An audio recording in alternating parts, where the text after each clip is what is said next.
Mm. Oh, hello everyone.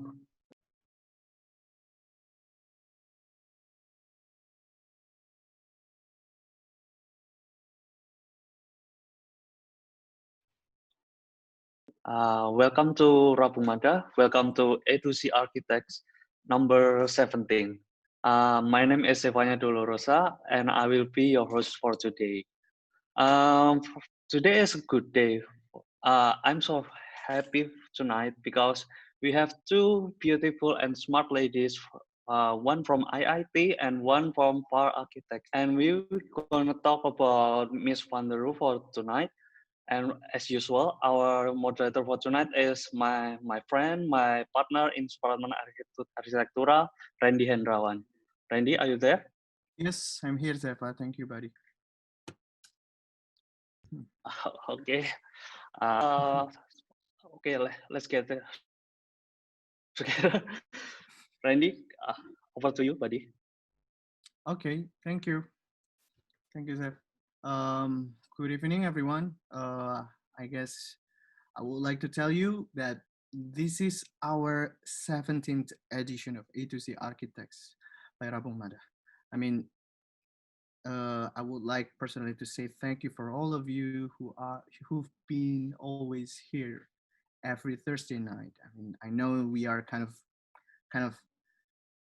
starting to be back to normal, but I think there is we we we always have some time to study architecture, right? So I would like again, once again, personally to say thank you for all the audiences who already joined the who always join the for our event weekly series event every Thursday night, which is A to Z Architecture Rabung Maddah. So yeah, as Sefa already mentioned before, we have two speakers tonight, which is Anastasia Hasna. Hello, Anas.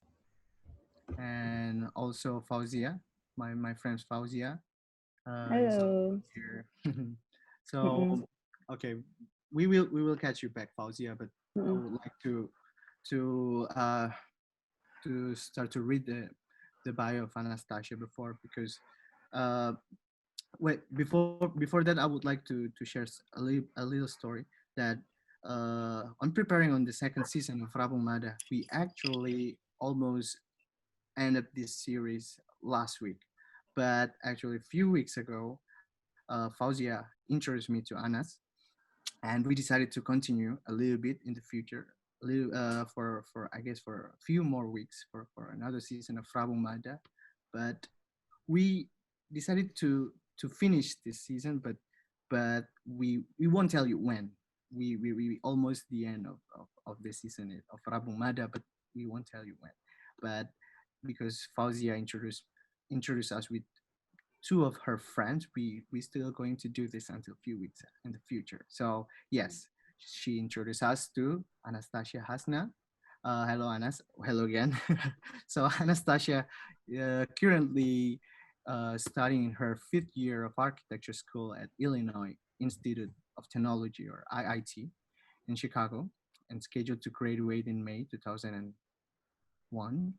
As an aspiring architect, she also considers as a designer of many things with an interest in materiality, image making, curation driven by questions, ideas, thoughts, conceptual thinking, and multidisciplinary practices. She worked as a former teaching assistant at IIT's Architectural Material Workshop and recently delved into various gallery spaces as well as museums. So, as we know, Anastasia is studying in IIT and specifically having the workspace in Crown Hall uh, for her studio by Mies van der Rohe. Must be a privilege to studying and also working in the studio that that designed by important architect and considered as one of the most important work of Mies van der Rohe. So yeah, we must be curious about her story about that. I would like to give the stage to Anastasia. Anas, you ready? You can Yeah. start to share your screen. Thank you, Randy, for the introduction, and hello everyone to Chicago. Good morning, and to Jakarta. Selamat malam. All right, so I'm going to start with the history of Mies and Crown Hall, and as I'm going through, I'm going to explain Crown Hall in depth. And the last part that I'm going to touch on is the critique, my personal critique on Mies and modernism. So just to give all of you the lay of the land, Mies was born in the Rhineland city of Aachen, 1886, shortly after the creation of unified Imperial Germany. And then he came from a family who made their living as stonemasons and as craftsmen of tombstones. So he had always had this generational craft within his family. Maria Ludwig Michael Mies was his name actually before he renamed himself Ludwig Mies van der Rohe 35 years later, eventually becoming one of the world's most illustrious architects with a reputation that really depended to a great degree on his master plan, previously Armour Institute of Technology, now IIT, Illinois Institute of Technology, and his design of the major buildings occupying the city of Chicago really was a great influence. And this takes a great toll on Mies's life and his extraordinary career, including his future works at Illinois Institute of Technology, as well as his educational role he had at the university. After he emigrated from Germany because of the closing of the renowned school, the Bauhaus, the design school.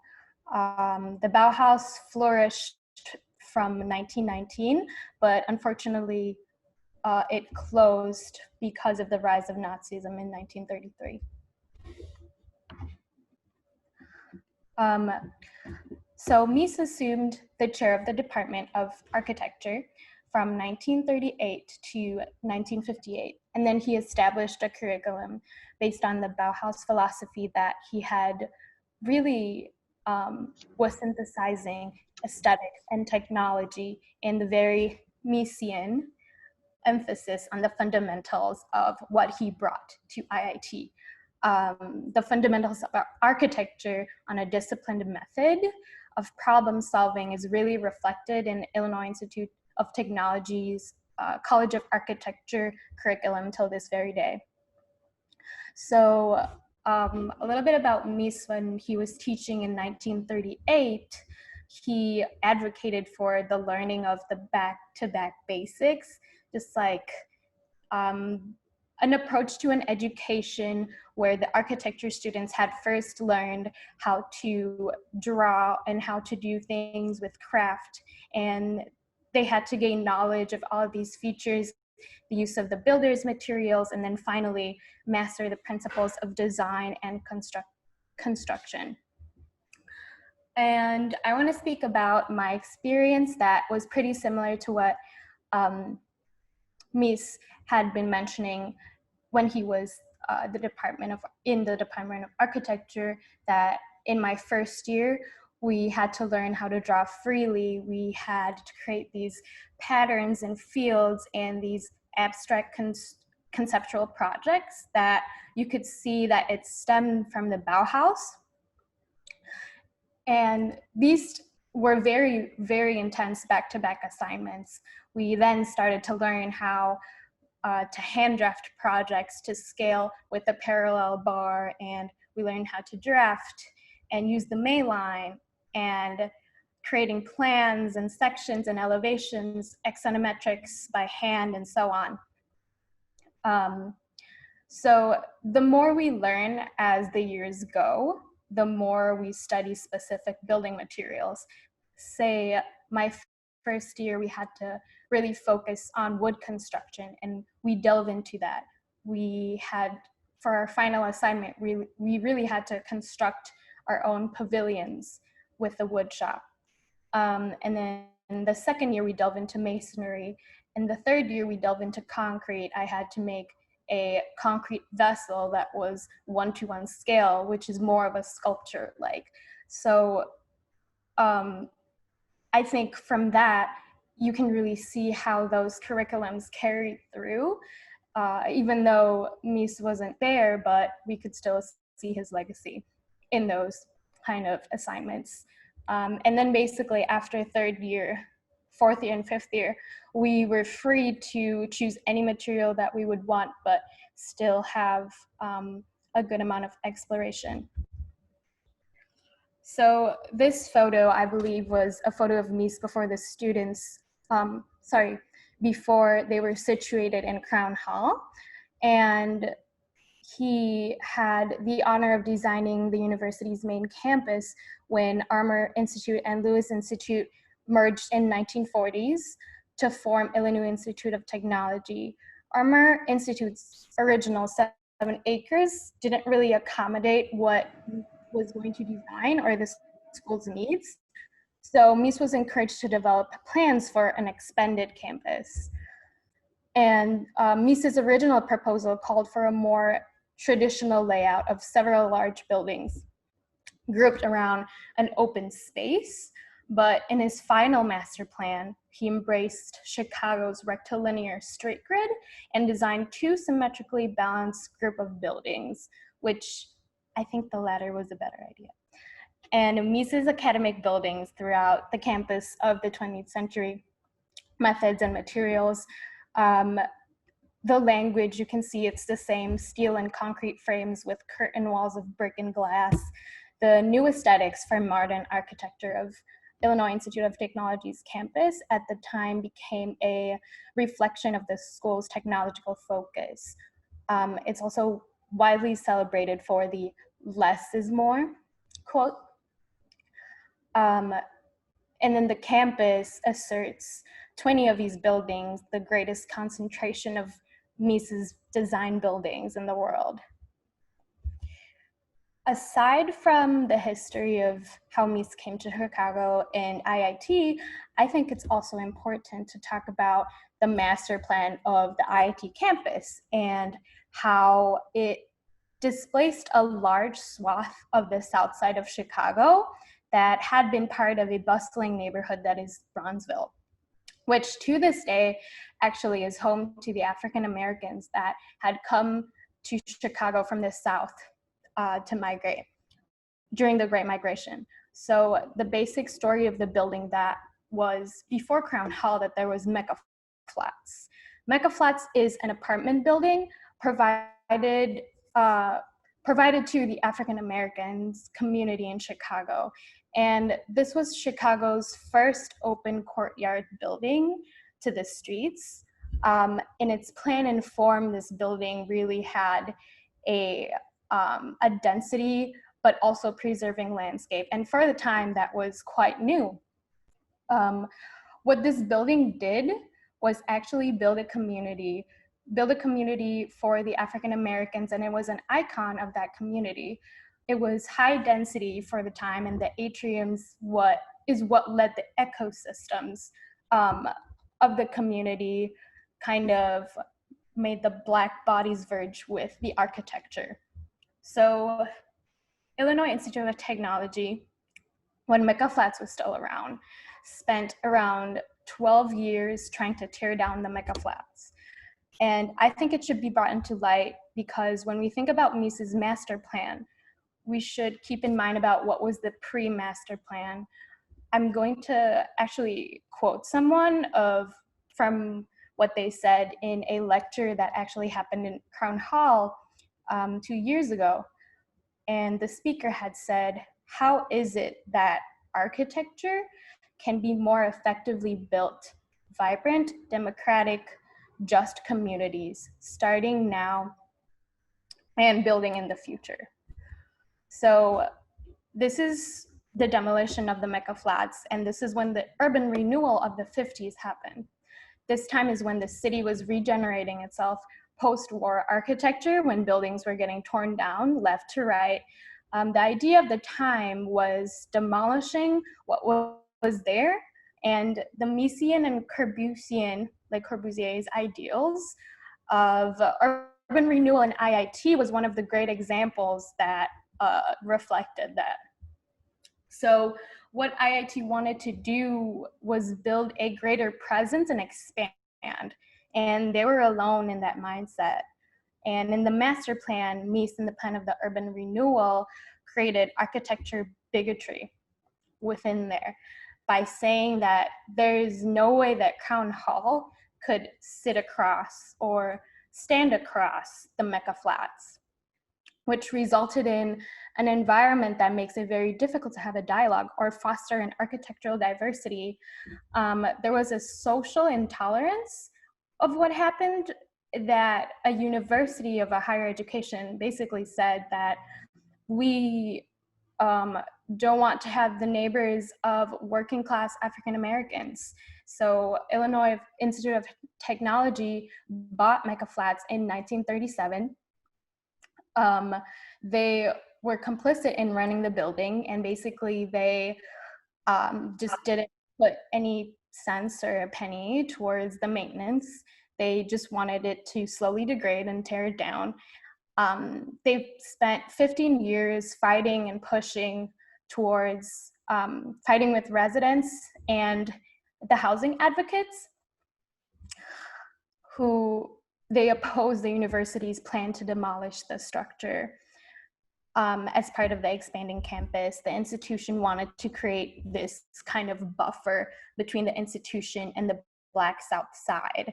The Mecca was finally demolished in 1951 to allow the construction of Crown Hall. So the reason why I brought this to light is not only because it is important to remember history, but also in July 2018, as the college was doing some recent work on the mechanical plumbing system situated in the southwest corner of the current building grounds, they were digging up and they found the discovery of an intact flooring from the Mecca among a lot of many other artifacts that was found. A team of local historians and urban archaeologists came in to excavate the found artifacts. And as you can see in the image, it was actually colored tile. So it's interesting to just see how everything in the photos were black and white, but the architecture at the times was actually very vibrant. And a good way to segue into focusing on Crown Hall is to say that buildings like Crown Hall, at least in my opinion, are falling into the space of, is it being too old to be new, and is it new to be too old, in this sort of like architectural limbo where it's becoming old-fashioned in a sense, because technology is really vast right now. And I think preserving buildings and preserving modernism is an issue that we need to talk about. And adjacent that to the Mecca Flats that was demolished, and I will hit on this point again at the end. But Crown Hall started its construction in 1951, and it took 6 years to complete. As we know now, Crown Hall is by far the most architecturally significant buildings in IIT. And it's also a designated Chicago landmark now. Crown Hall was originally designed to accommodate the school's Department of Architecture, Design, and Planning, which in its current state in the architecture is the current state in the time being is College of Architecture. Before Crown Hall was complete, Mies had been on the faculty for at least 2 decades, conducting his classes in the settings that were not originally meant for architectural education. And the main focus of his work, to which he devoted 6 years to, was the material realization of a large-scale clear span structure. So as you can see in this construction image, it's really just all about the structure as well. The idea of the open plan that Mies had envisioned in mind was one of the main objectives of the free universal space. So Peter Carter expressed a rationalization of Mies's concept, and in 1972 he conducted a study, Mies van der Rohe at work, and I'm quoting him. Mies van der Rohe discovered that one or more related activities may be brought together and unified within a single space, a possibility which has the advantage of a built-in provision for tuning, precisely because the structural shell is independent of functional subdivisions. And I think this quote hits all the points. So, seeing the Farnsworth House, Mies had produced several designs that he had accomplished this end prior to Crown Hall. The Farnsworth House is one of the first buildings in the United States that he had accomplished. And then he completed one of this clear span structure, the Farnsworth House, in 1951. This modestly sized residency in Plano, Illinois. This was one of the first glass boxes in the United States. Both Farnsworth and Crown Hall actually have the same applied concept of the notion of a single room, the notion of a space that can be freely used or zoned in any way, with flexibility to accommodate for all its changing uses. Free of interior supports, not really a lot of columns, enclosed in a glass box located within nature. It's the architectural ideal that defined Mies's career, basically. So the Farnsworth House, obviously compared to the dimensions of Crown Hall, is quite a lot. Crown Hall is way bigger than what Farnsworth House was, knowing that Farnsworth was a residency and this is to house hundreds of students. Compared to that, Crown Hall which was 120 feet by 220 feet by 18 feet high. That's, if you guys use meters, that's 36.5 meters by 67 by 5.5 meters, the conversion. Anyways, which is, it looks very proportional, and even the numbers are round. So this says something about his modularity, which is monumentally contrasted in, these modulars are monumentally contrasted in the Farnsworth House. Like if you see this plan, we can clearly see that Mies had an infatuation and obsession towards that symmetry, towards that repetitiveness that's within his philosophies. And breaking down the structural system of Crown Hall, it consists primarily of 4 welded steel columns. I'm sorry, not columns, steel frames, portal frames, each made of a pair of columns carrying a 6-foot deep plate girder. And this roof is hung from these frames, which are spaced more or less 60 feet within the center. And the exterior walls are wholly made of glass, set in between the steel mullions that have been welded to the floor and the roof.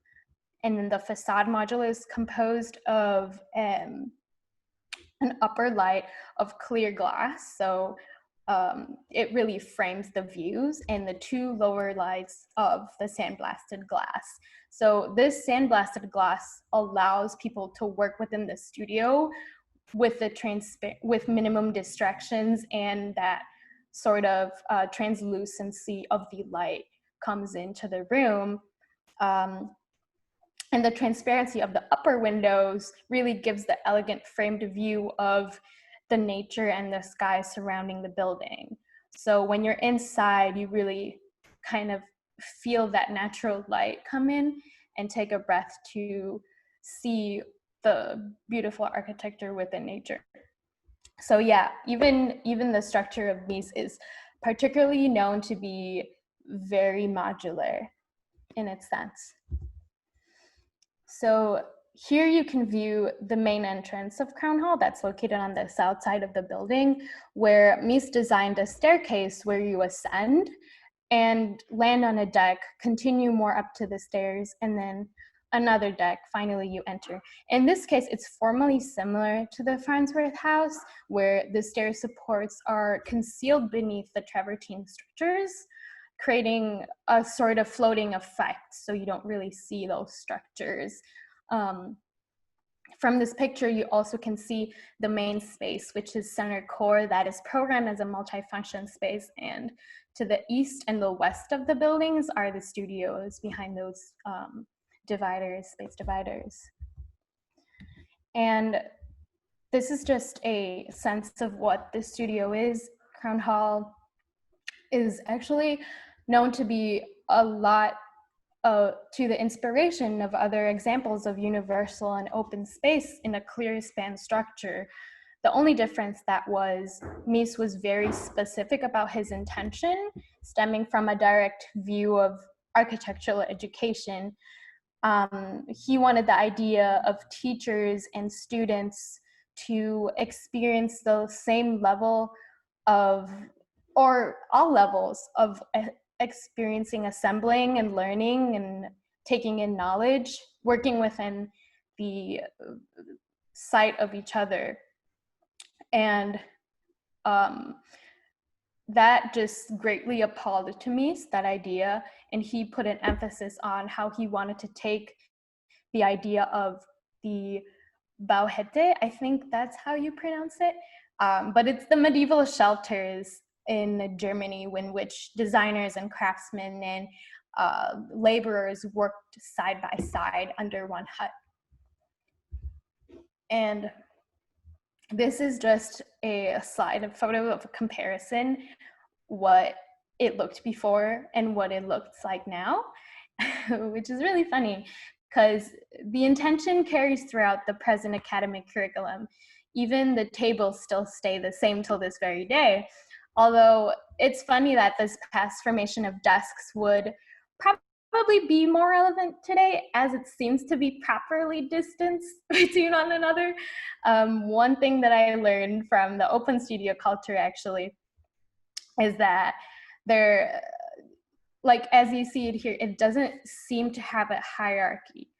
Like it doesn't seem to have a hierarchy where you stand. Of course, there is going to be a sense of personal displacement when you walk through another year's workspace, or even feeling intimidated when you see a gifted individual's work. But I feel, at least in my experience, that is an advantage to expanding your horizons and taking on more knowledge by socializing with one another. And I think social collaboration and collective opinion is really needed within the studio culture as these ideas emerge, and as reality, that's just how reality works. You know, education can't be individualistic. Education is in the world of the collective. Design is shared, and so it should be. So this is a view of the the center core. I'm sorry, this is a view if you're standing from center core looking towards the south. And the interior is symmetrically composed, as everything is in modularity and clear symmetry. It is a single space subdivided by two non-structural service shafts, which are a pair of stairs behind those kind of dividers, leading towards the basement. And they are originally meant for administration of the exhibition of work. So right now, this space is mainly used for exhibition of work. Whenever we have pinups, again, but I probably repeated this multiple times, Mies's open space concept, with the notion that it can be freely used for anything, and the flexibility to accommodate for its changing uses, defines what Crown Hall has become or is still. Moving forward, I'm going to present to you like some examples of the uses of this space that has been expressed before. So this is Crown Hall of what it looks like during the Open House Awards, which is an awards that we do every year. The architecture school does every year. The ritual where the best work gets exhibited, and then the awards are given out to the projects chosen by the jury. The open house curating team usually does a really good job with filling the whole space and really populating in other ways to construct a great layout of the space. So that's one. And then this is in my the beginning of my 4th year semester before all of this pandemic happened. So this is normally what a fall pinup would look like. This is just my pinup for one semester. And this is one way to pin up. A lot of people do it other ways. And these Crown Hall partition walls are used and occupied by drawings during the finals week. And this is just showing how an artist can use the space as well. As Barbara Caston, an American artist who is from Chicago, actually did a summer residency in 2018 in Crown Hall and did an installation that activated Mies van der Rohe's iconic building with a new series of sculptural constructions that will then become the subject of series of photographs that she dematerialized architectural space into these abstractions. So personally, I think that the material of choice were these iconic table frames. It's really funny that she used that because that just has been modularity this whole time. And color tinted acrylic. She also used clamps and wire, I believe, and her photographs created this kind of diffuse light effect while putting color at play really deconstructs materiality with the background of the translucent windows in Crown Hall. So I think it's not a new idea for architecture to flow side by side with contemporary movement. I personally am a fan of that. And in this project, Crown Hall was turned into a rolling landscape for an intimate Hubbard Street dance of Chicago. It was a series of 3 in-house choreographers. Actually, I think this was before I was even admitted to IIT. They were sent to collaborate with a student group led by the architect professor at IIT, Dirk Dennison. Seeing space and movement, I think, is an enticing topic when it stems out of an open plan because a lot can come out from that. A lot of those movements can come out through freely moving within a space. And this is the famous, well-respected alumni of IIT, Virgil Abloh, the creative director of LV, Louis Vuitton, and the owner of the brand Off-White, just using the open space as a photo op. And I was actually in the building when he did a photo shoot, and he came in with his crew just to set up photographs around Crown Hall. And he even did a photo shoot in the basement of Crown Hall. And to be honest, okay, you would do that anywhere. I guess that just shows how versatile this space is. Which is just an interesting topic to think about. So kind of walking away from center core, and this is what the basement looks like down those 2 service shafts. So this is an interesting thing because Crown Hall's basement space was actually changed a lot over the years and over the decades as its functions rotate with the current times. I mean, at one point in time, even I have heard the wood shop was located in the basement, but that was way before my times. So right now, the basement is used for open studios and for mostly incoming freshmen. That's where I had to study for the longest time in first year and second year. But right now, there's also the main architecture library, Graham Resource Center, as you can see towards the left. It's the architecture library in Crown Hall that is actually has a good selection of books. So although I will say that I only studied in Crown Hall for my first 2 years of being in architecture school, that was also in the basement. But currently, 3rd and 4th year are located to the building across the street with minimal natural light and claustrophobic atmosphere. But we still have classes and lectures and multiple pinups in Crown Hall. So even if my studio is in a separate building, I can still experience that. So this is just one way to put it into play. This was my desk in the second year of architecture that I was in IIT, in the basement of Crown Hall. And this was actually an assignment that we had to do, focusing on the modularity of the original Miesian desks of Crown Hall and how to intervene and make it our own.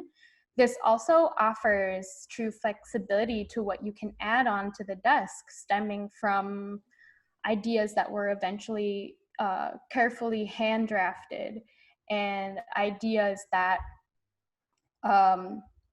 were just sketched. And it was very a hands-on project.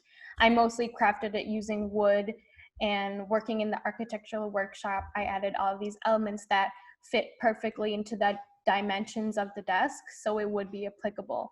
So everybody had to do that, and I feel that was a good assignment to just explore what the legacy of the desk had been, of what the studios have been from before. So back to the bigger picture of Crown Hall. I also would like to mention Crown Hall was struggling to survive, is one way to put it, but this piece of modern architecture, or this piece of modernist architecture, was beginning to deteriorate and was in poor condition after 50 years of continuous use. In 2015, Crick and Sexton, architects of Chicago, restored and renovated Crown Hall, keeping its original details, ensuring an architectural landscape, mechanical strategies met with the current sustainable strategies. And yeah, this is just the drape over the renovation that had occurred in 2005. So these are the solar panels on top of Crown's roof. And as of today, Crown Hall has very poor energy efficiency, as many modern buildings do, with it being a glass box.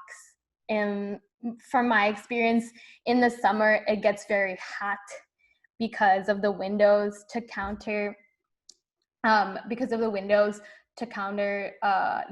heat. They use a lot of energy to cool, and knowing that there are so many students in the building, that they would have to do that and blast the energy. And the same goes for the winter. It gets really cold and they turn the heat on. So most students avoid being really close to the glass because of that. And this past year, the architecture school added solar panels on top of the buildings to reduce the energy consumption that they used.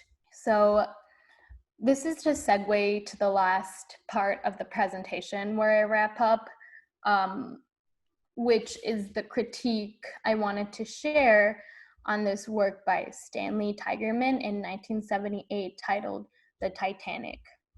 So a little bit of who the artist is. Stanley Tigerman was among the many architects who had studied in Mies's, the Miesian tradition.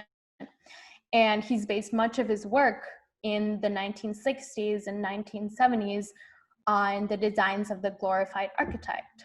And his piece is questioning the authorities and the durabilities of the building, the durabilities of Mies's whole program. This is very clear, a collage of Crown Hall that's sinking into Lake Michigan, sinking that truly depicts the conception meant to provoke the architects of the time to challenge Mies's conception, meant to challenge the architecture post-modernism. To me, this may also be, I guess, a depiction of modernism in its whole, drowning in the face of humanity as time transitions. So I think Stanley's vision was not far from the reality that occurs today. Modernist concepts are becoming less relevant to our current times as values change and evolve in society and in the realm of architecture. So modernism in its essence is made for the elite, is made for the upper class, and the idea that everyone is the same without consideration of individual and cultural values. So it's it's prioritizing form and aesthetics over humanity and cultural context. This was obvious in Crown Hall when Crown Hall erected its architecture on Mecca Flats, because Mecca Flats was a prominent part in history, a significant landmark to the south side of Chicago, and without respecting that the land it was built on. So I think I'm going to end on that note, and that would be my critique for Mies and modernism. And thank you so much for listening. Thank Yeah. you. Thank you. Things for you that I just realized. I just knew about the Mecca Flats story behind the Crown Hall of IIT. That was the very first open courtyard to the public, right? And after that, the Crown Hall was erected exactly in the same place with the idea of non-hierarchical space, which is totally ironic, right? do you think Mies consider that? I mean, Mies considered Mecca huh, Flat? yes. Well, I think that it wasn't only Mies in the picture. I also think that it was the planners and designers knowing that it was the urban renewal of the 50s. Mm-hmm. So even if it was in his idea, even if because I think that Mies has a very like, he really respects that landscape.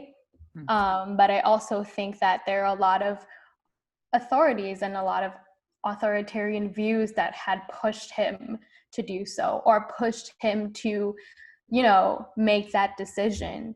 And knowing it was the era of post-industrial, Cold War, mass industrialization, I think that all of those things are kind of connected in a way. And knowing that, like, Mies was going to get commissioned for more of his work, that kind of carried through in not thinking about the community, and stemming from Le Corbusier's idealisms in, like, kind of regenerating the city, you know? And yeah. Yeah. Also move a little bit to your more about your personal experience as a student, that ever having the workspace when you were studying your first 2 years, right? Um, those beautiful modularity and everything so precisely measured, right? So as the space that dedicated for education, and so much, I mean, education that's so much in humanity. Do you think it's this space is kind of relevant? Do you think it's kind of effective for education space or not? I mean, based on your experience. Yeah. So personally, when you're thinking about it in purely educational space, I think I have benefited a lot from learning under the influence of an open space, an open area, because it really does make you feel that there is a lot more communication, and just like the visual knowledge of what you're opening up to the world is bigger. Your horizons are expanding. And I think a lot of the education system in general is very, like, influenced in individualism and, like, rewards for gifted individuals. So I think that, like, going back to learning together and going back to having that shared studio culture is a really humanizing thing. It is very helpful in you to collaborate with other people, because that's just how you're gonna get through architecture school. If you have these 2-way conversations, 3-way conversations, 4-way conversations, you're eventually gonna get somewhere. You're eventually gonna grow towards your goals through that collective collaboration. So, in relation to the open plan, the modernism is actually works, right? I mean, even though everything is just so rigid and everything so measured, is like everything just produced by machine, very much machine. In one hand, it's kind of work to humanity in this sense, you know, as the open plan things.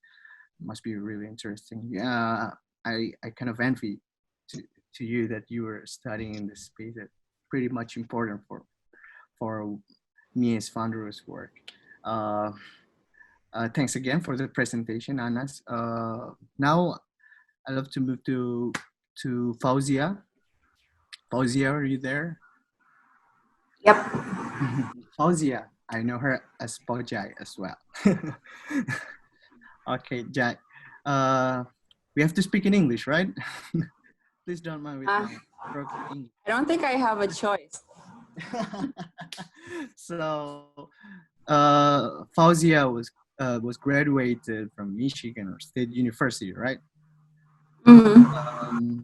For master, for master degree, and I believe that you have visited some of most important Mies van der Rohe's works, such are Barcelona Pavilion, Farnsworth House, Seagram Tower in New York, Neue Gallery in Berlin, and of course Crown Hall in IIT. So maybe you can start to share your experiences towards your architectural journey visiting this space. Yeah. Yeah, and actually, Anas took me on a tour of IIT, not only Crown Hall, but like the whole complex. Mm-hmm. So she was very insightful. Thank you, Anas, for a very fun presentation, and also Rabung Maddah for including me in the discussion. First and foremost, I think I must say that I don't know Mies very deeply in a way. I appreciate his design principles and also his aesthetics. And I guess this session is actually a great opportunity for me and all of us to know him and Crown Hall a little bit more from Anas, who has been a Chicago resident and a student at IIT for almost 5 years now, right? So I think I would like to start with, so I didn't know how influential Mies was to the city before I moved to Chicago. I visited Chicago and the Illinois area a couple times before, but mostly like any other architecture student, I mean, just like navigating on what Chicago architecture has to offer. There's Mies, and then there's Frank Lloyd Wright, and there was also Sullivan and Burnham before them. And also there's Frank Gehry, Studio Gang, among tons of others. But when I moved here last year, upon arriving in my apartment building that is actually in the Lakeshore Drive line, so it's in front of the Lake Michigan. It's actually in the same line to where Mies's Lakeshore apartment is.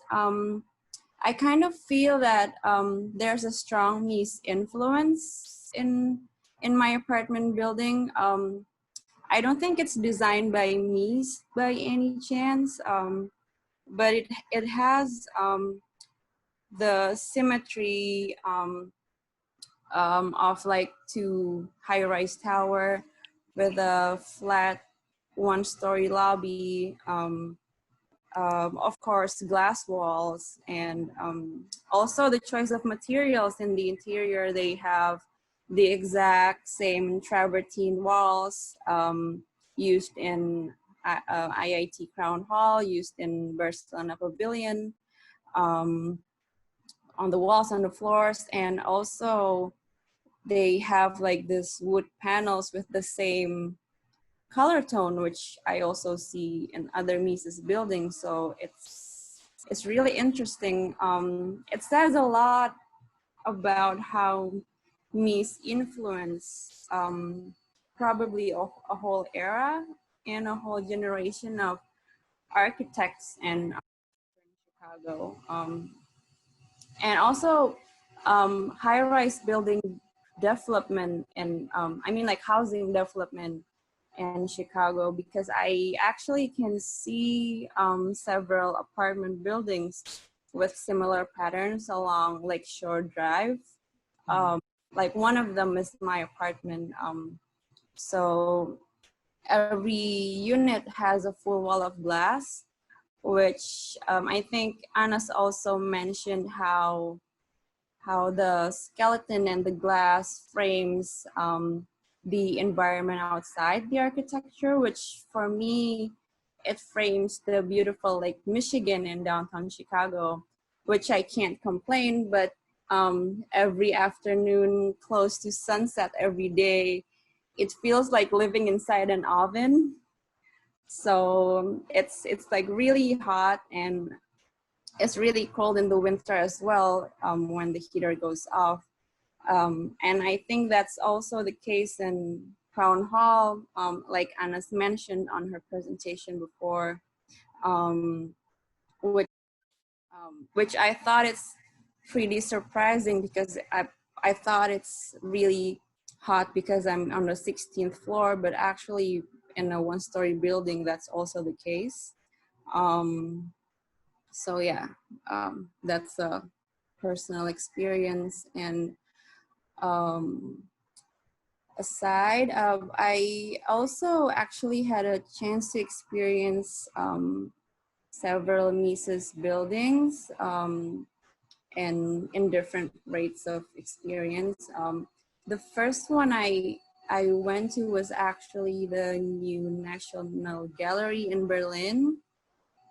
And then the rest of it are the ones in the US. I actually never been to Barcelona Pavilion. I didn't come into the Seagram Tower in New York, but just like navigating on the exterior, because it's a private office building. So I don't think I could come in, I think.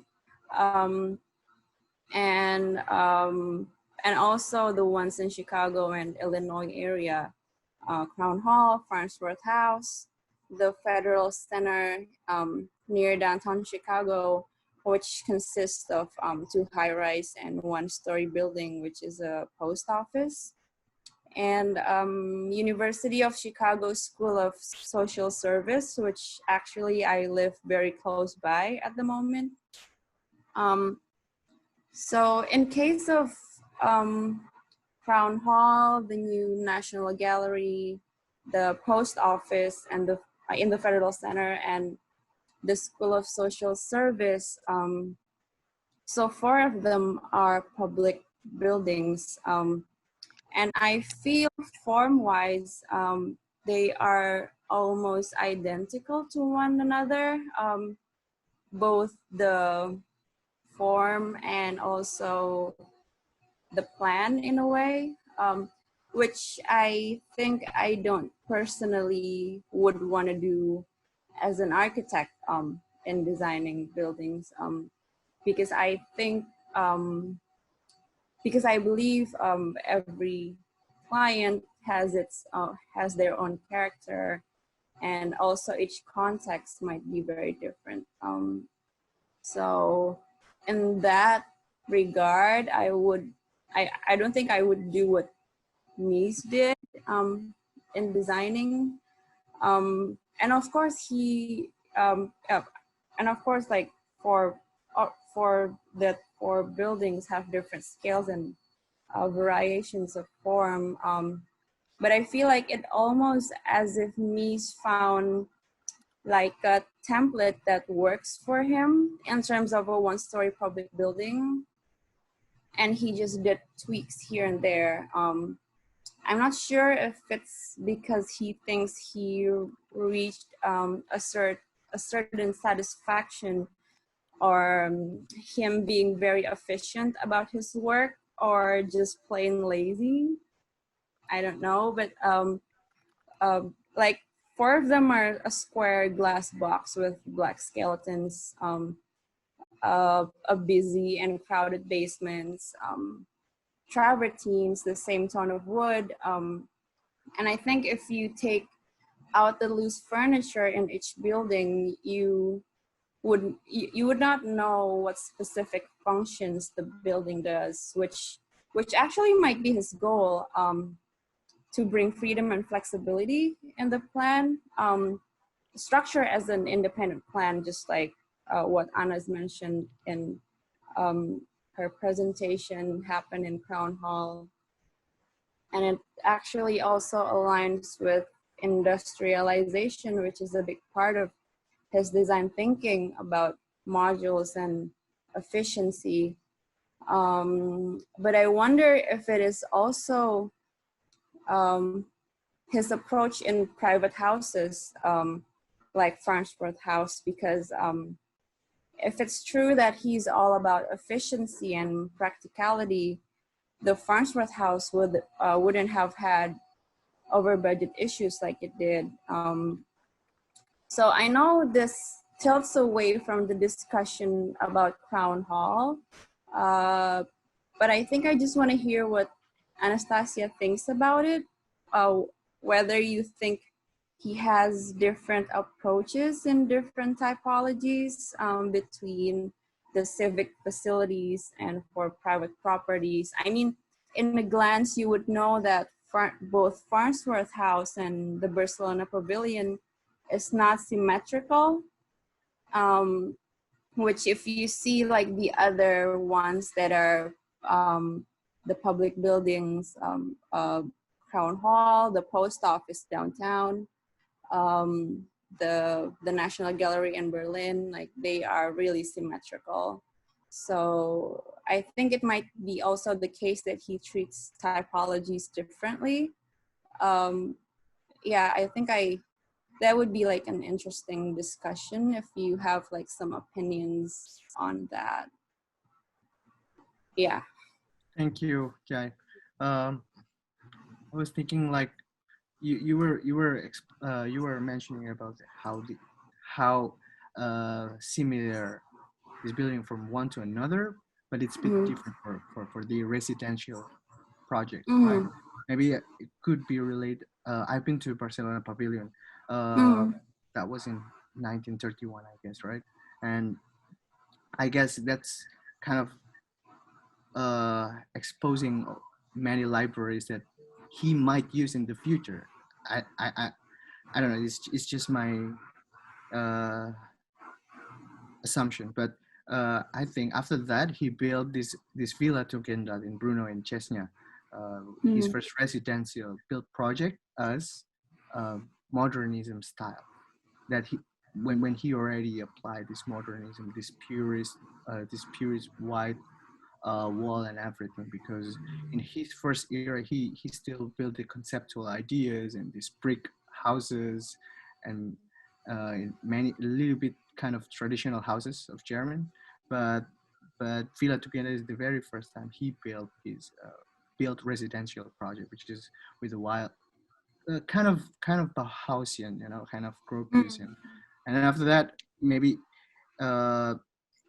he suddenly moved to the United States and started designing the master plan of IIT and designing the Crown Hall, a little bit different from his previous project. And maybe he kind of divided that the residential projects approaches like this, and the civic public place like this. I don't know. This is just my assumption. So Yeah, but I think so too. I think that might be the case. Yeah. Mm-hmm. What do you think, Anas? Yeah, thank you. I was hitting a lot of points, definitely, for sure. I think personally, Mies has a great legacy in Chicago, and he is claimed for a lot of his buildings in Chicago. And yeah, like you said, you don't really understand or can comprehend the effects of how big Mies' impact was until you come to Chicago. And actually, I don't think I've ever visited other Mies buildings outside from Chicago and New York. And I think he certainly represents the industrialization in society. And because he perceived the epoch as the era of mass industrialization. So within that, he shared this rapid technological development that almost like at the times was what they were going for. So Mies built Lakeshore Towers as as a model, as this is what industrialization is, and it almost comes to play right in the 1960s and 1970s how big his impact was, that it was impacting other architecture, and that just stemmed from that just grew out of Mies's architecture, which goes back to Stanley's critique of the Titanic, of how it's sinking, because at the time he was so glorified. Like the legacy of Mies was so almost godlike in a way that everybody was looking towards him. But I guess some thinkers would think like, is this really what's going to be postmodernism? You know, is this really going to be sustainable in the long run? And yeah, we see all of these buildings deteriorating and have to go through restoration, and all of that was because of the vastness of how it had to just be mass produced. It had to just be da da da da, you know. And I think what Mies did that was important to think about was also using architecture as a tool to do that. To him, architecture was just a tool to produce all of these things. We just have to have these ready-made sets for humanity, and they can do whatever they want with it, without thinking about their feelings or individualism, which is kind of what the typologies are for, because then you can see how capitalism is in play when you see all of these modernist building structures of the city of Chicago skylines. And with your point on the Farnsworth House, I think there were also a lot of stories about the budgeting of the Farnsworth House, and how they thought they had an affair, or there was misconduct. So it's a really, really confusing conflict between them, and it might be because it was residential that it was more intimate and it was more curated for an individual, that he had to put more effort into it, when it was from the capital, when he was commissioned by the city, I feel like the money just flows differently. The funding definitely different in its capitalistic ways. But yeah, I think those are my 2 cents in the topic. Mm-hmm. And if anyone wants to jump in and discuss more. Right? We already have 2 persons who wants to join. The first one is Betari Adibawa. Uh, Hello, everyone.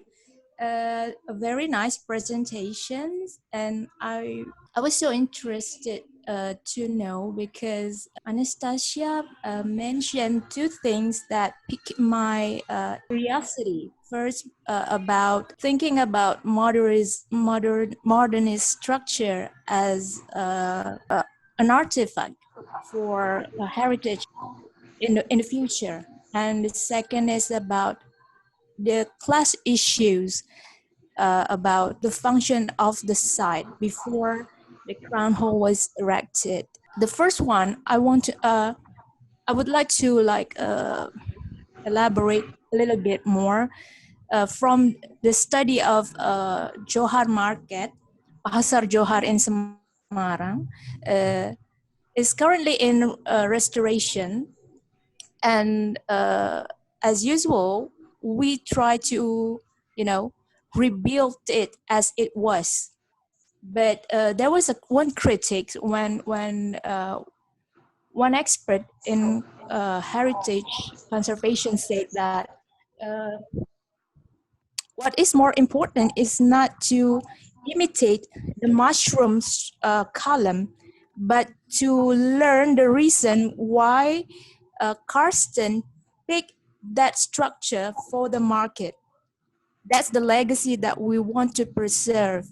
So in the case of Crown Hall, what is the case that we need to preserve? So it's not just about to preserve the artifact, but it preserve, the significance of the architectural itself from the building.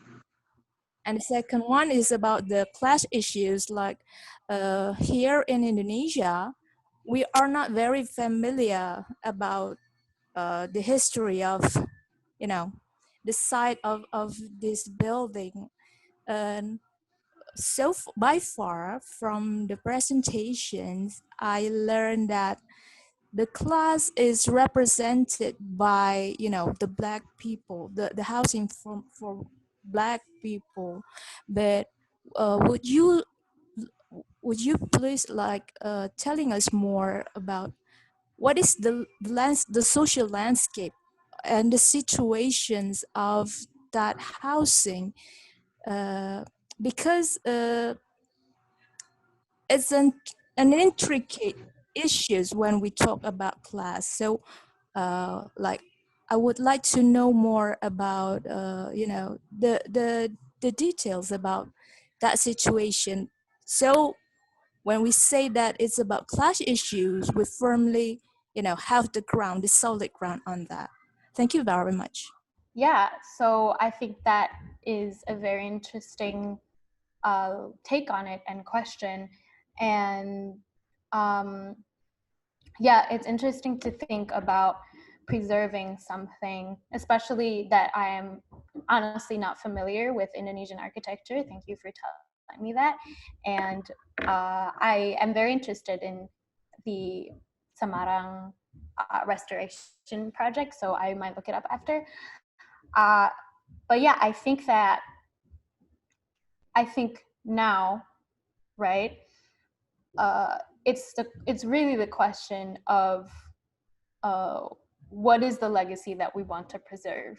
So in terms of thinking about Crown Hall, I think even though it's not as sustainable as we want it to be in this current era, I think it's really important to preserve a lot of the things, knowing that it's is a part of history, and instead of making new history, we should still start and kind of uh, not rewrite it, but see what we have done before to preserve that.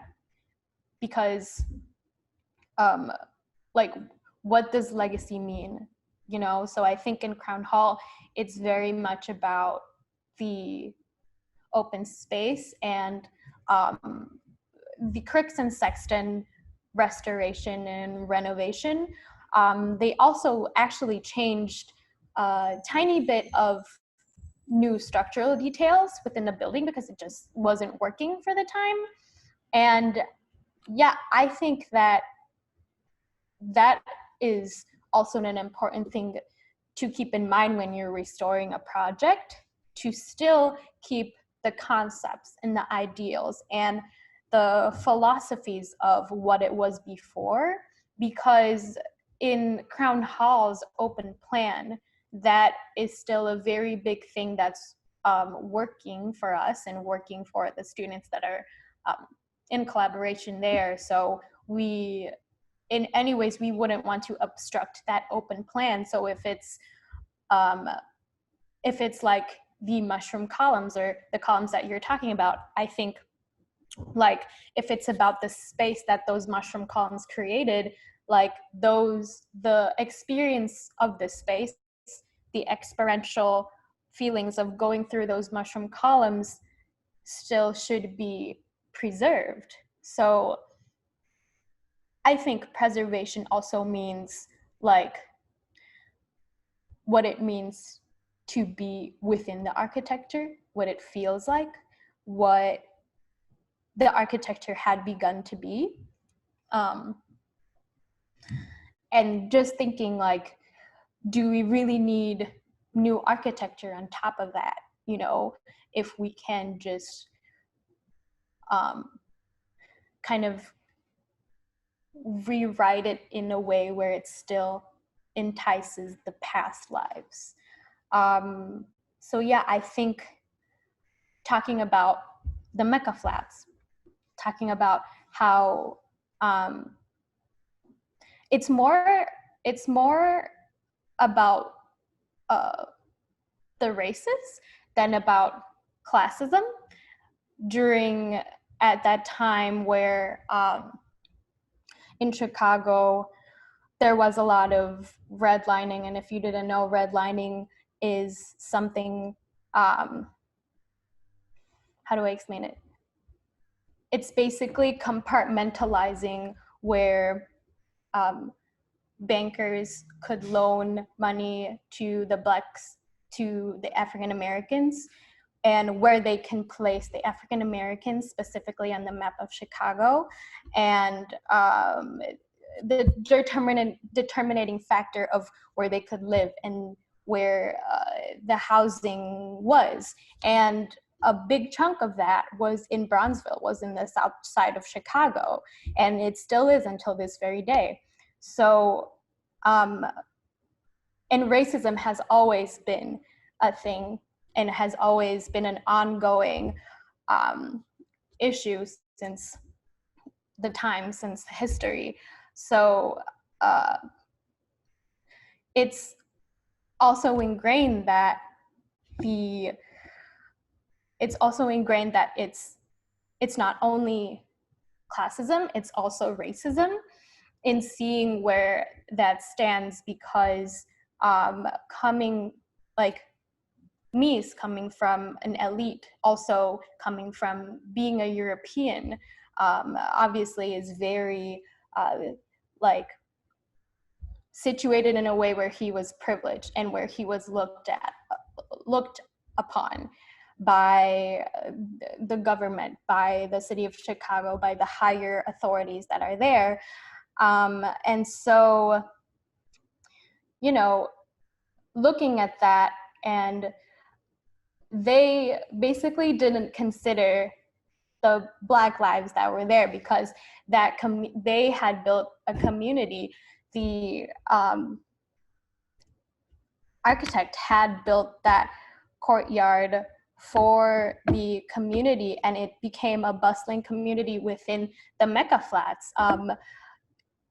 There was the poet Gwendolyn Brooks, who wrote poetry about being in the Mecca Flats, like living in the Mecca Flats. And a lot of these African American icons who stemmed from the Mecca Flats, Chicago is known to be a really great, just the Mecca Flats was an iconic community and building for the African Americans. And To me, that legacy should have been preserved and still should be preserved.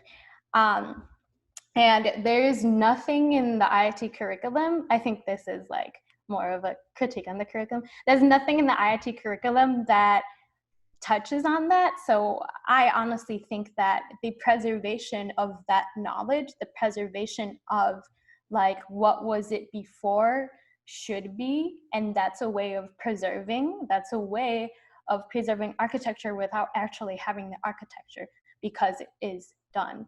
Like when they found the artifacts, when they found the megaflat artifacts, I think that was like the first time that I have heard about the megaflats in 2018. So if that didn't happen, like I wouldn't have known, and the history would not have been preserved. And it is in the archives, but no one really ever brought it up. So I think that is really the importance of, like, as architects, knowing where we built in the ground, knowing where, like, knowing what site we're building on, knowing the history of the land that we occupy, really is a good question for us architects in the future to think about when we're building architecture of our own. Thank you, Betari. Moving to another question from Mas Eka. Mas Eka? I'm trying to put on my video, but in case I got a lost connection, then I'll just, please pardon me. Okay. So, okay, first of all, thank you so much for this inspiring presentation. I think it's really great presentations, and even I made a lot of notes that for me it becomes some points that I think it's important to put forward, and then we can discuss more. And well, yeah. First of all, it's good to hear this in-depth, more like in-depth, more personal kind of views. But I have to say that in terms of, I haven't visited so much. I mean, I only visited one of Mies' works, which is in DC, because in my years in the US, I was more on the northeast side, northeast states between Boston, New York, and DC. So not much on that. But in the recent years, I was more doing some research on the Bauhaus, and so that's where my entry point will be, because it got many things to do with the points that we are discussing right now. So obviously, Bauhaus has three different kind of different directors, which Mies was the last one of that, and it distinguished the very different kind of curriculum to the whole situation of it. And of course, the architecture curriculum was perfected by Mies and brought to IIT. But just to say, my point is that the Bauhaus curriculum and Mies curriculum is very different in many ways. Because Bauhaus was more of an art school, where Mies was actually imposing on the architecture side of the school. So in a way, Bauhaus was a pre-IIT curriculum, so it's a bit different. And then there's the two different notions, where we have the early modernism and the mid-century modernism, which is very different again. So and we tend to, think modernism as just a one entity, where the early modernism was launched in Europe. And it's actually, the early modernism was very much pro to proletarian movements and so on and so forth. That's where we get confused, because I agree very much with Anastasia's notion that the industrialization was actually the thing in that time. We're talking about 1920s to 1930s, blah blah blah, and the function of the products function of at that time was because it was after World War I, so it's concerning more on the social housing. So I think you hit the point there where you said it's, you know, all we need is like what we need is the speed of the production so that we can cover a lot of works on that. But and then when the Nazi came and then the great migration happened, especially Mies to Chicago and then Gropius to GSD, that's when the whole thing started to change, because the US, and then eventually from there all the way to 50s to 60s, and then and you did mention that gracefully about the 1950s, 60s, 70s housing acts that and then create the whole the rearrangement of the cities. And that's but the other things that we need to look upon, I think, in my opinion, is that the thing where modernism itself and then mutated into what we call then the mid-century modernism, which is happened starting in the US. It got nothing to do with the European modernism. And that's when modernism starting to become very, very bourgeoisie-like and so on and so forth. So I think I just want to put this up, you know, if it's possible.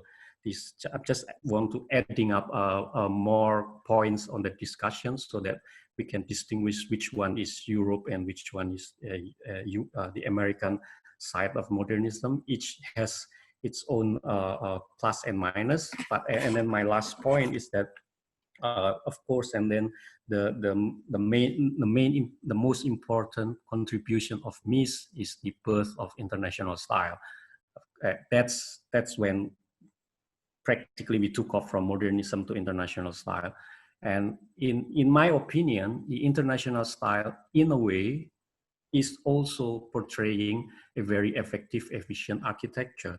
And you can see from the details and everything, that's something that usually we forget to focus on. And I very much thank you to that you have shown the detailed drawings, construction drawings, because when we're talking about modern architecture, that's where the substitution of the ornaments is. Sometimes we forget that because it's obviously not on the renderings or whatever. It's on the details. That's but because through these critics and counter critics, for me, and then what becomes more capitalistic in architecture is actually the postmodern architecture, not the one that follows 1970s, but after 90s. That's when the real capitalist architecture begins. I mean, post Bilbo and everything, and so on and so forth. I think that's where we need to be a bit more sharp on that. And yes, I think it's I'm just trying to make my points because I think the two presentation was very well done. So I just need to rearrange the historical points so that we can discuss more on these things. Thank you very much for the time, Randy. I hope I haven't talked too much about this. No. But Maseka, do you have any opinion? Do you have any opinion about the differences between I think I have Europe and USA? Yeah, I think I want to make my opinion is actually I want to focus on the presentations and especially on the last slide of Anastasia's slide. In regards to that, I think yes, of course we need to. It's not about positive or minus, plus or whatever. But when we're talking about history, we need to preserve whatever came. You know, because when we're talking about history, you can see it in different perspectives. It got nothing to do with, you know, when you say deterioration. Yeah, of course it's deteriorates if it's inconvenience or whatever, but that's as a part of the history. That's one point that we need to preserve everything, regardless if we like it or we don't. And then of course crown halls is a very significant part of architecture, artifact of architecture. And then the second thing is that actually the classism, not classicism, the class issues that we've been talking about, it's a bit outside the border of architecture. So I want it in my opinion, we need to take some different sampling of case studies, like for instance, Pruitt ego, because it's more or less the same kind of situation, in my opinion. And I think the problem is what happened in Pruitt ego is actually it got nothing to do with the architecture of the building, because it was like Saint Louis was expecting the industry to grow so far, so and then they invite working class to go to Saint Louis and they provide Pruitt ego, but then the industry was never there. So it got nothing to do with the architecture, it got nothing to do with Minoru Yamasaki and so on and so forth. I think the same thing goes with the case with Crown Hall.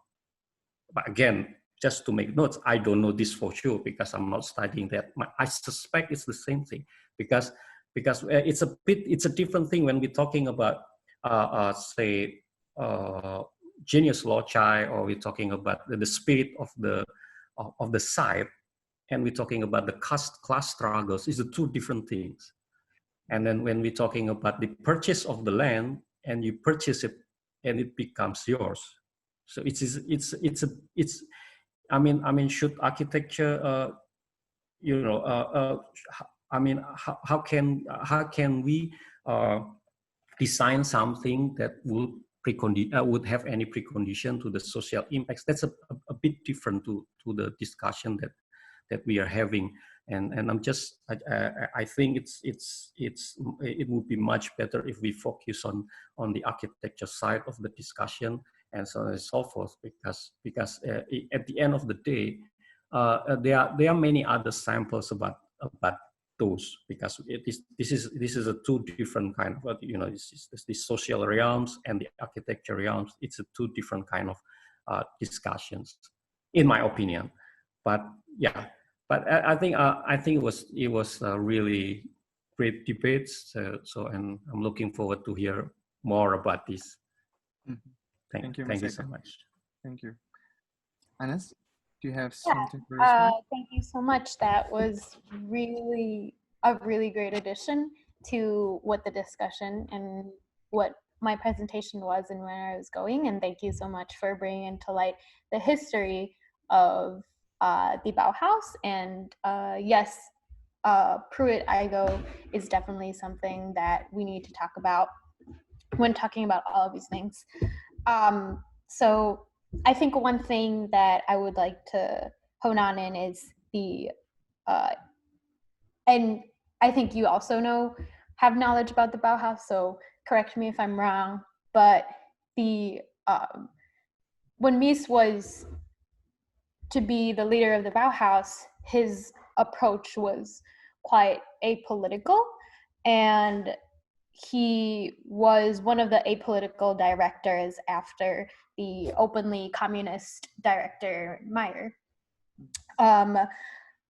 where he would steer the students into certain political views, and then Mies was trying to kind of reconvene that and say, like, these are the new rules, and he kind of washed away those political views and kind of avoiding being in the light of having a voice at the times, because it was quite intense during the rise of Nazism and all those things. So the political discussions were to be avoided. Activism was repressed, and I think from that, it just had stemmed to, right, like all of the architecture that he has created. And you say, like, architecture and humanity are like two separate things, like two social realm and architecture realms are to be separated. And I do think that they are both separate things, but they do go hand in hand when we're learning about what do we learn from the architecture in the past, and how do we move forward within humanity to learn from what they did before. And I think that stemming from what I had said in my presentation, about Mies and being it as like a capitalistic design and having everything mass industrialized, that knowing that he came from Bauhaus with apolitical views is probably why he came to Chicago and said that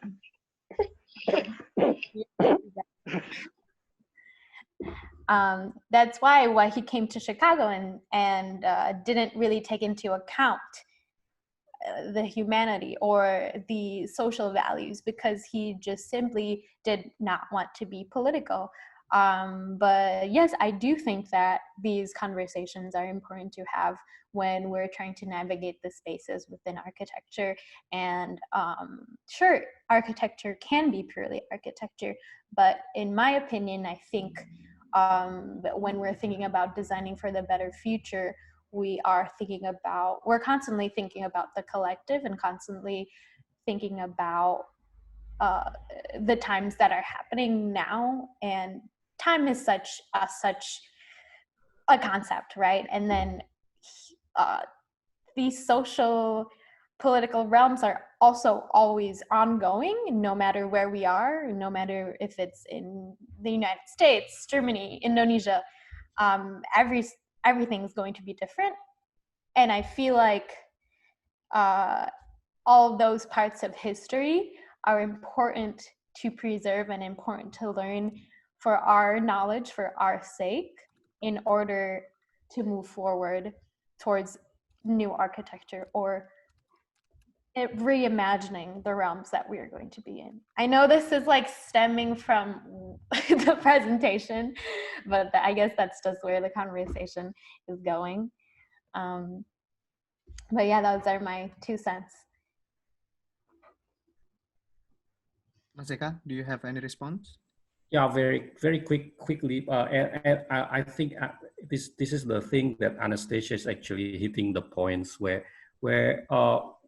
that is exactly why. And then I mean, it's just a bit, exactly. It was like you said that Mies was being apolitical, and that is exactly the point why he then was accepted in the AIIT, because he was migrated to the US, not directly to IIT, and it was actually through Gropius, I think, recommendation and so on and so forth. And that is exactly the point why and then he develops so fast in the US, and he wouldn't have the chance to do the same thing in Europe, because in Europe it's a very different kind of situation. You have to choose your side. Well, where in the US it's a bit different.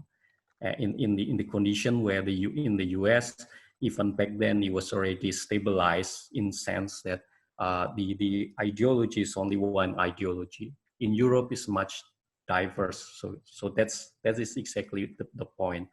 Had Mies had more a opportunity in Bauhaus, maybe he would create a different kind of Bauhaus, or probably, in my opinion, probably it will be the same thing with IIT, but in Europe.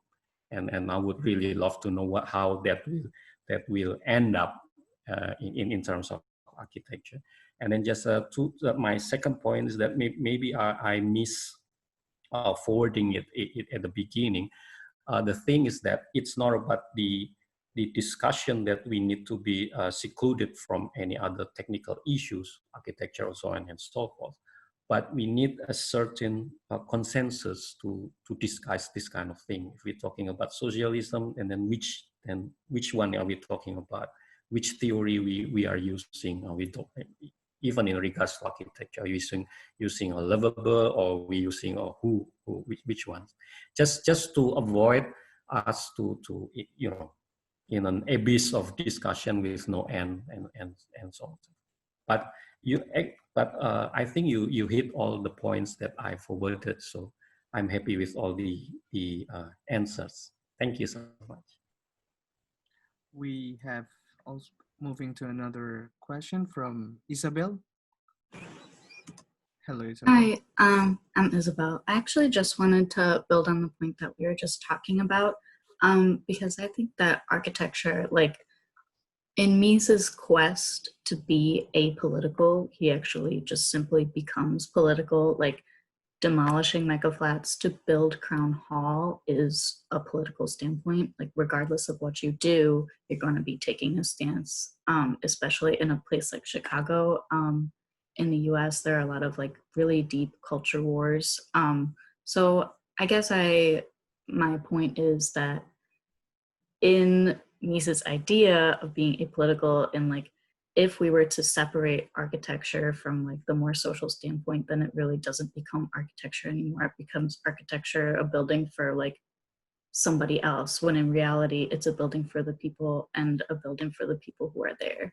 So I think that if we were to separate these conversations where we have about like the social aspect of architecture and architecture itself, then architecture sort of starts to lose its social side, when in reality architecture is social, and it is, you can't be apolitical and build buildings, because then you demolish history and you tear down what was there before. So that was what my thought on what you guys were talking about. Thank you. Anyone want to jump into discussion, or any question maybe? I just want to talk back on Izzy's point. Sure. Also, Izzy. Yeah, actually, Izzy is also an alumni of IIT, and we have had conversations about this before. But yeah, I think that's a really good point to bring up, by being apolitical, and you are political. And I feel like those are the things that we need to remember as the times change. And yeah, if we are building for the people that are there, we constantly have to ask ourselves, like, is the architecture that we're building part of the culture? Because I think, at least in where I stand, and at least in the United States, there are so many layers of these cultural norms, and especially now, as it always has been, but now there's this a lot more dialogue on the representation of communities and representation of Black, Indigenous, people of color specifically. And personally, I think that we should keep investing and thinking about centering that into proactively designing with care, and not just form and function, but also through that intensive grounding of care, because we know that architecture has obviously been, I know this is kind of stemming away, but architecture has been a labor struggle. And me thinking about mass industrialization, that is also a way to think that there is not really a cultural agency that had been thought before. And like, as architects, we are workers, and as architects, we are laborers. So I think that's really a thing to think about, being under that system and creating for a culture. Okay, thank you. I guess it's almost 2 hours before I wrap this. Any of you guys want to, any opinion maybe? Towards Rabung Maddah maybe. What do you think? What do you think about Rabung Maddah? I think that Rabung Maddah is a really good space to be in, especially the coronavirus pandemic. Like, it's almost a funny pro on your side that we can bring fellow architects together to talk about architecture and other renowned architects, keeping that legacy, preserving these thoughts, and having to just have these conversations, I think is a really good project that we should all be working on, and should be keeping us sane in this crazy world right now. And yeah, I think conversations like these need to happen, and it's really interesting to just sit and come to see where the discussion is going after someone had presented. And yeah, I have been in various and multiple sessions of Rabung Maddah, and I think it is really interesting, and you guys should keep going. Thank you, thank you. We are trying to be sustained anyway, so we hope. So looking forward for your next visit to another session of Rabung Maddah. I guess that's all. Once again, thank you for Anastasia and Fauzia, who already able to spend their some time to for doing this. So I guess that's all, and thank you for all for all of you guys who are already discussing and put some question and addition. So thanks again for you all. I would like to return to this the stage to the host Zefa. Thank you, Anas and Fauzia, for the nice presentation from both of you here in Rabung. Tonight we have a nice presentation from Anas from a standpoint of modernism. Next week we will move on to postmodernism, and we will talk about Frank Gehry, who's always been curious about how Gehry design always to be created, or who's always curious uh, about the digital drawings of Frank Gehry. Don't you worry, because next week we have an insider view, insider story from Gehry Technology. So please mark your calendar and always follow Rabung Maddah Instagram for next update. Okay, see you everyone. Bye bye.